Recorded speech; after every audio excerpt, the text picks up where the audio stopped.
Hi there and welcome to Kitchen Counter Crafts. If you like this video, would you please like, comment, share, and subscribe. For today's video, I'd like to do another ink review, and this time it is Diamine's Cult Pens Deep Dark Brown. So last time for my very first ink review, I did the Diamine Sepia, and it's because I love writing, I love everything Victorian, and I really wanted to try something that was kind of old-fashioned-ish looking. And so what I ended up doing was trying to find these sepia inks, and it brought me to several interesting ink colors. Hopefully I'll be sharing some of those with you in the near future. But this one is Cult Pens Deep Dark Brown. Now, Cult Pens it's located in England, and they ship to the US. That's where I am. And these 80 ml bottles are actually a fantastic deal. Even with the shipping, if you are planning on ordering a bunch of Diamine inks, I actually recommend that's a really great way to go. And it was pretty good, fast shipping, and really I have no complaints about it. What I also like is that they put a little label up on the top. So it says Deep Dark Brown. And so I went from sepias to a dark brown. Why? Because I love the way the browns look on paper. I think it gives that rich warmth and wonderful color. So with that, I got to stop bragging about these and just kind of get to work and show you what they look like. And so I have, for most of my review today, I'm going to use a glass dip pen. The dip pen actually has more like a medium nib color, and I have some more inks here for comparison that I'll just let you know what those are as well.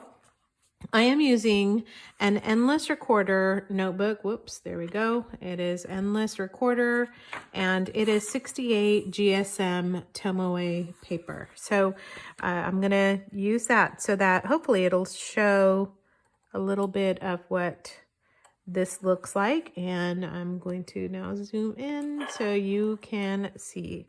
So this is Diamine ink, but it is Cult Pen. So I'm going to write Diamine up here. Diamine. And that's Cult Pens. A deep, dark brown. Okay, and I don't need to read it, but I don't know why I just did that. My pen is a glass dip. So hopefully you can kind of start seeing, and that is kind of a medium nib. The paper is there. The shading, I'm gonna actually do that in just a bit with my Sailor Fude pen, and so you will see it. And I'm gonna actually write down Sailor Fude. Whoa, ran out of ink already. That's odd. So I'll do Fude. Okay, and if you are interested in what a Fude pen is, I have a review on that as well. So is there a bleed on this? I kind of laid that down pretty heavy. Let's see on the other side. No bleed. Actually looks pretty good on the back side there. So I'm going to put none. And that's really nice because I actually like to use cheap copy paper. And anyway, I think that it's a little bit easier to see it on there. So dry time. I'm going to do 1 second, and here's 1. Okay, and then 5 seconds. 1, 2, 3, 4, 5. Ooh, okay, that's pretty bad. And then 10, we're just going to let that sit for a few seconds while I write this out. Okay, click, brown, fox, and that. Okay, and let's do 10. 10 is still wet. Fox, So this is a fairly wet pen.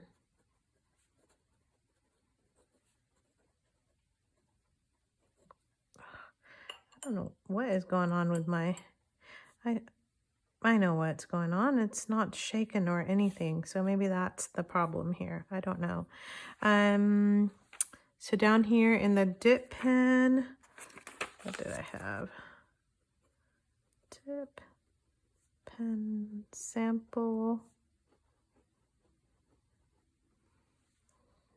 Running out of ink again, which is, again, very odd because with a dip pen, especially this one, I can kind of write quite a bit before it runs out. So maybe I'm going slow. All right, so you can see a little bit of shading there on that. Now I have to tell you that I have loaded deep dark brown in my Sailor Fude. And before I zoom back in there, okay, you can see the Fude nib is a bent nib, and the nib is bent at a 55-degree angle. And what it does is it lays down a line at that angle. You can actually do calligraphy, and it's like a brush nib. So I am going to write on the shading part here with that pen, so you can hopefully see, because it allows me to put down very thick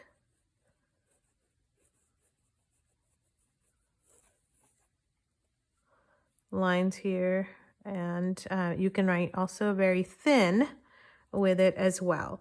And I also wanted to do a water test. I don't have it written down anywhere here. Interesting. I guess I can put water test down here. So see, I can write water test and 2, 3, put it in a little jail cell. So we'll wait for that to dry for just a minute while I talk about this lovely ink. So you can hopefully be able to tell what a lovely brown color this is. And it is actually a very consistent brown. In my video on the Sailor Fude, I actually did the video and had some information on that on sorry, the drawing that I had on that video was just on copy paper. And what was really cool about that is that I was able to use the pen for drawing, but also show you what lovely shading there is with this pen and with this lovely ink. So if you're interested, I would really urge you to go and I'll put the link below for that video. And if you are an artist or you're just looking to write Victorian letters like I am, you can utilize these kind of old-fashioned type of inks, and hopefully you will enjoy them as much as I have. And as I mentioned, I just kind of ended up putting this to draw with, and I haven't gotten away from my Noodler's Heart of Darkness, which is what I normally use to sketch. And so anyway, so this is really a lovely ink, and you can tell it's just warm and yummy, and kind of looks beautiful on copy paper, and it looks yummy on other paper. So, and I'm writing with the Fude pen upside down, so you can see how thin this pen can write. So kind of a, you get a thick pen and a thin pen, and you're able to make those big, broad brush strokes and do all of that. So, all right. So with that, let me, oh yeah, golly tamale. All right, let me write down here with not the stub, but I'll write Fude, which is my big thick pen, and we'll do a writing sample down here too. So this is going to be Sailor Fude And I'll just go to town. You can see how lovely that ink looks there. Okay, and I would like to, let me see what the water sample looks like. And I'll do some comparisons as well. So water sample, oh no, I dropped my tea on my paper. What do I do? Well, it looks kind of bad. Does it even look like there's any kind of water, any writing left? Let's see. And I just laid the paper towel on it without touching it. And so, yeah. Yeah, pretty much destroys it. So, not very waterproof. If you're writing actual letters and putting the address down, I suggest that you might want to seal it with some wax and just make sure that it is, you know, tied up and sealed properly, because otherwise if rain hits this, it's going to be over. All right, and let me do a writing sample with my Metropolitan Fine. And if you watched my last video, I actually had a little bit of ink residue in there, and I dipped it, and it didn't end very well. But this time, I know that I do not have any ink in here, so let's check that out. Let me zoom in here. And this is my Pilot Metropolitan.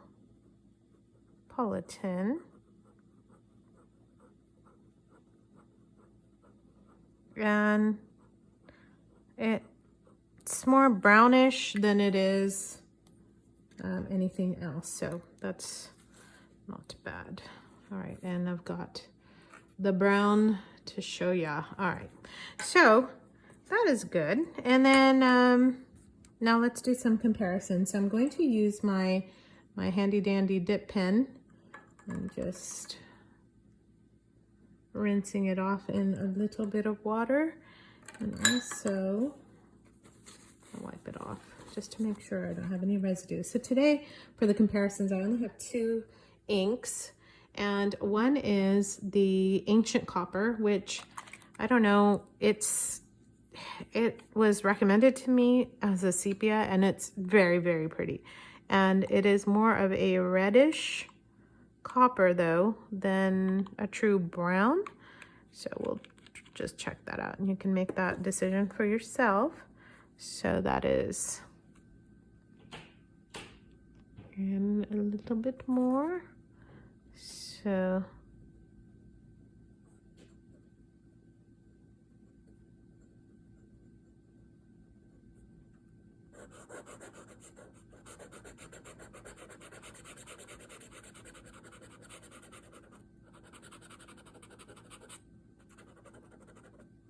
you can see what that looks like there.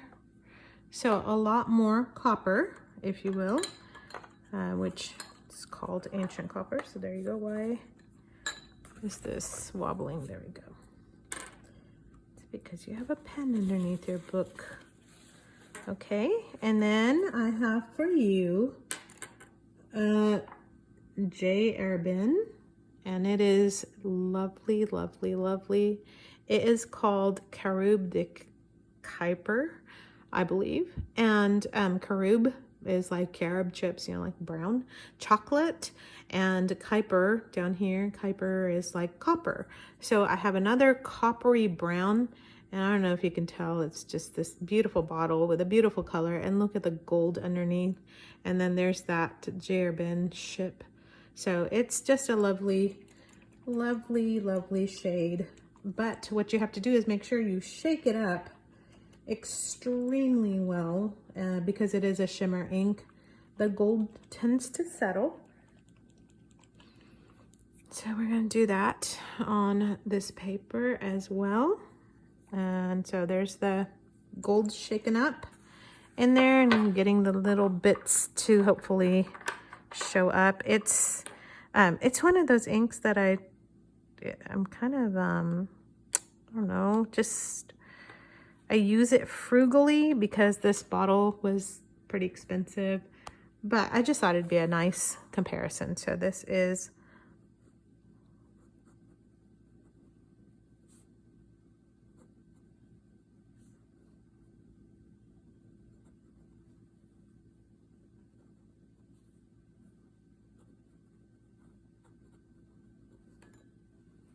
okay, and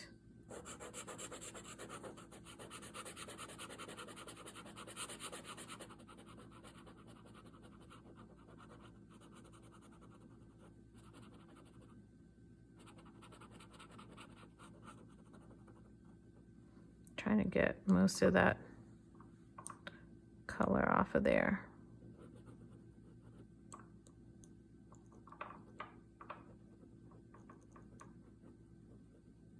Because I really want to see those brown specks on there. So there's that one to compare with. And so, you know, pretty decent browns, I suppose. And here's this one. I'll just put this down as well. So this is the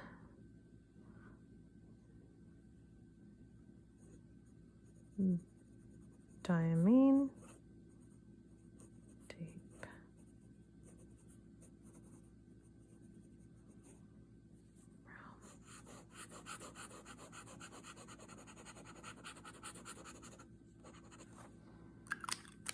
Okay, so a few comparisons of the browns, and I'm just again gonna tell you I was not expecting to like this so much. I really do love it. I think it's a very, very pretty antique looking brown. There is not much sheen or shine at all. It's a very matte color. There is shading though, you can see, especially down here. If I put it up close, you should be able to see it, but it's not like a big shader. But it is still very, very pretty. It's beautiful for calligraphy. I did some I did some calligraphy not too long ago for a wedding. I actually used the Herbin to do it, but I also wrote a few tester place cards with the deep dark brown. It was just beautiful. And I also understand that if you paint, if you do painting, which I do love to paint and draw, the artists have said that this is a very pretty color when you are painting and using it for art. So I love it. I think it looks very black at sometimes, but it's just a very lovely black brown, if you will. And if you are looking for something that is an alternative to black ink, I would suggest give this one a try. And if you are trying this, you know, check out some of the other Cult Pen Diamine shades that they have. They have exclusives on lots of different artist inks, and I was really pleased by this. So I hope you like this review, and if you have any questions or any comments, or if there's a brown ink that you love, would you just tell me in the comments? I'd love to check it out. And until next time, bye.